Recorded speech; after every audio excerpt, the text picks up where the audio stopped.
Bienvenue dans l'essentiel du dessous des cartes. Donald Trump a quitté plus tôt que prévu la réunion du G7 au Canada, quelques heures seulement après son arrivée, en raison des événements au Moyen-Orient, a fait savoir la Maison-Blanche. Trump écrivant sur son réseau Truth Social, l'Iran aurait dû signer l'accord que je leur avais demandé. L'Iran ne peut pas posséder d'armes nucléaires. Tout le monde devrait immédiatement évacuer Téhéran. Une chose est sûre, l'Iran est isolé et affaibli dans ce nouveau contexte de guerre directe avec Israël, qui impose désormais sa domination dans la région après avoir affaibli le Hezbollah libanais et contribué à la chute de Bachar el-Assad en Syrie. Mais il y a un autre acteur clé de la région qui suit avec attention la situation, l'Arabie saoudite, laquelle certes a dénoncé le 13 juin dernier des agressions israéliennes flagrantes contre un pays frère, l'Iran, mais Riyad qui continue de jouer sa carte, c'est-à-dire conserver de bonnes relations avec Washington tout en préservant son opinion publique révoltée par la situation à Gaza.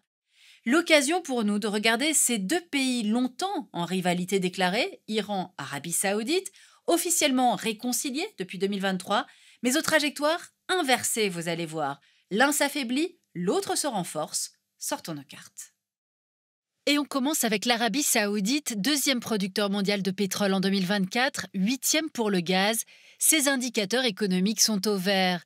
La richesse par habitant est élevée, l'inflation et le chômage sont faibles, les investissements étrangers affluent vers la high-tech, le tourisme, la culture et les énergies renouvelables. Sous MBS, l'heure est à l'ouverture vers le monde extérieur. Sa vision 2030 rassemble une myriade de projets parfois pharaoniques, par exemple le projet NEOM sur la mer Rouge.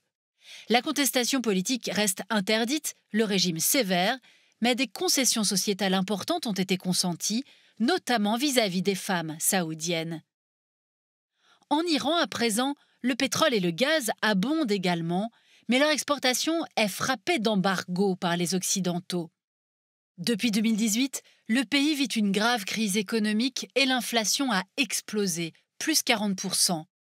La population ne cesse de s'appauvrir, les jeunes diplômés ne trouvent pas de travail et nombre d'entre eux émigrent. Les droits humains, en particulier ceux des femmes et des opposants politiques, sont bafoués par Téhéran. En septembre 2022, l'assassinat de Mahsa Amini, 22 ans, par la police des mœurs pour une mèche de cheveux dépassant de son voile, déclenche une révolte contre le régime. C'est le mouvement Femmes, Vie, Liberté, massivement soutenu, violemment réprimé. On l'aura compris avant même les attaques israéliennes, l'Iran était donc déjà considérablement affaibli sur le plan économique et sociétal.